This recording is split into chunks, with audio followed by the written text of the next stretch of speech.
What's up, everybody? Here's a very impromptu video. I wanted to show you guys the differences between this Bosch Drywall Screwgun and this Milwaukee FUEL Drywall Screwgun. I bought this like 3 months ago, like 87 days ago, on a buy more, save more when Bosch was doing that. But I got two starter kits. This, the compact impact wrench, which I'm gonna make a video on real quick, and I got the drywall cutout tool for $300. That was insane. So I just like comparing the tools just to see which one, I like better. Granted, we're not about to screw up no drywall or anything, but I just wanted to show you guys some immediate things I noticed. First of all, the Milwaukee, and you also got to put a battery and similar batteries on here. It's 5 amp hour battery, 4 amp hour battery, but Milwaukee's 4 amp hour batteries are the same size. The Milwaukee ergonomics, as usual, is not good. This thing is really top heavy, and it wants to lean forward on you. As you can see, I even set it down. It want to lean forward on you, right? So it doesn't feel good in your hand.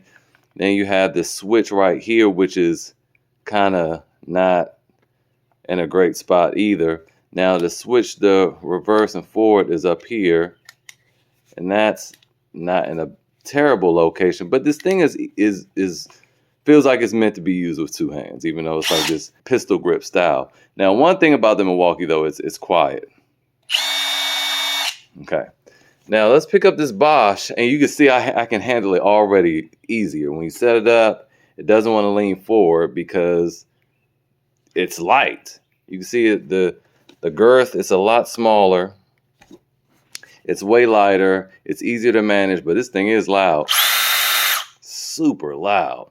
But to switch it from forward to reverse is easier. And you might have saw me struggling there, but guess what? Boop, because on the other side too. And then you just do this, boop. Or you can really just do it from both sides. From this side, it's easier. So it's good if you're left-handed or right-handed. It's pretty well balanced for each. They both have the auto start, but to do the auto on this, you have to push this button down here. There you go. You push that button down, and now it's in auto mode, right? So it's extra steps. Now it's out of auto mode, and then you can have it not in auto mode, as you just saw, and hold it down, and lock the button like that. With Milwaukee, well, it's just down here, which obviously you can't do with one hand.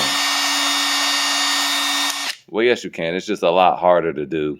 And your auto stop is electronic down here, just like it is on the Bosch. You push that, and you have your auto stop and start right there. So anyway, I just want to show the differences. If you want to change the bit, you don't need to take this off to change the bit, but you can just pull this off, which you have to align it. You can pop it off. That was harder. With the Milwaukee, you just pop it off. I was going to say it's much easier, but okay.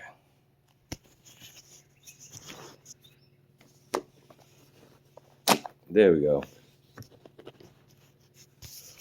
When using both hands, the Milwaukee is easier to take that off. But I was able to pop this off with one hand on the Bosch, and I couldn't do it on the Milwaukee. So I still feel like the Milwaukee is easier. You wouldn't generally do it with one hand. But anyway, I just wanted to show you guys that quick video.